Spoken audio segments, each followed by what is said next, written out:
And now for our senior class speech, Matthew Tedesco.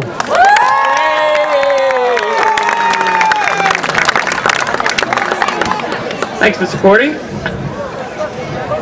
So here we are, graduation day, the day that we take that next big step in our lives. It's hard to believe that just over 12 years ago, most of us were kindergartners looking up at the big fifth graders that towered over us. Now, we're seniors and can look back and smile. Some of us will go to college, some of us will join the military, some of us will go into work. But for one last evening, we are together as one, the class of 2010. I know, it sounds corny, but it's these days that we have to remember for the rest of our lives.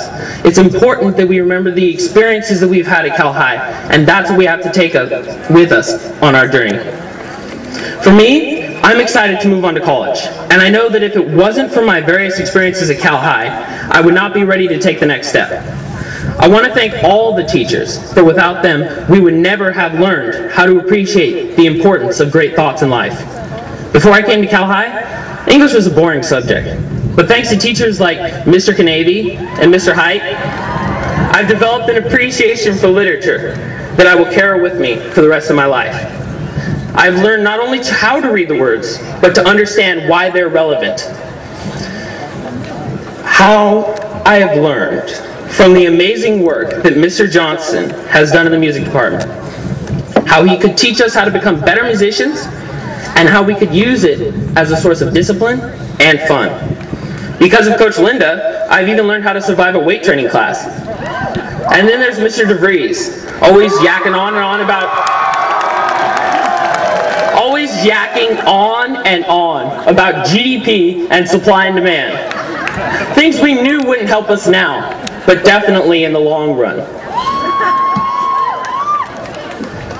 There are teachers outside the classroom that deserve praise as well.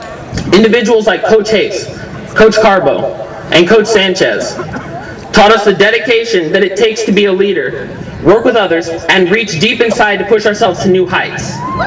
Whether it was Coach Hayes' pep talks, Coach Carbo's focus on personal improvements, or Coach Sanchez's GATA, we learned the power of persistence, setting personal goals and working together. But I'm not the only person to experience these things. I'm sure everyone at Cal High that has played on a team, participated in the club, or volunteered their time has become a better person for that experience. It is because of people like these that we've had the experiences that allow us to discover who we are and who we just might become. But tonight is about more than just the teachers and coaches. It's about all of us in the class of 2010. When we came to this school 4 years ago, there was a good chance we didn't know 50% of the students in the classroom because most of us were from that jail school over at Pine Valley or an Iron Horse Jaguar. Yet, throughout our 4 years together, we grew to know one another, trust one another, learn the value of friendship. We were obsessed with Lady Gaga and her crazy outfits. Some people thought Edward Cullen had a hot body. And others, guys, wanted to put a ring on Beyonce's finger. We were sad when we could no longer watch TV and hear, "Hi, Billy Mays here," and felt alone when Michael Jackson could no longer do the moonwalk. But none of that can compare to the heartbreak of saying goodbye to a true Grizzly, like Mr. Whitaker in 2009.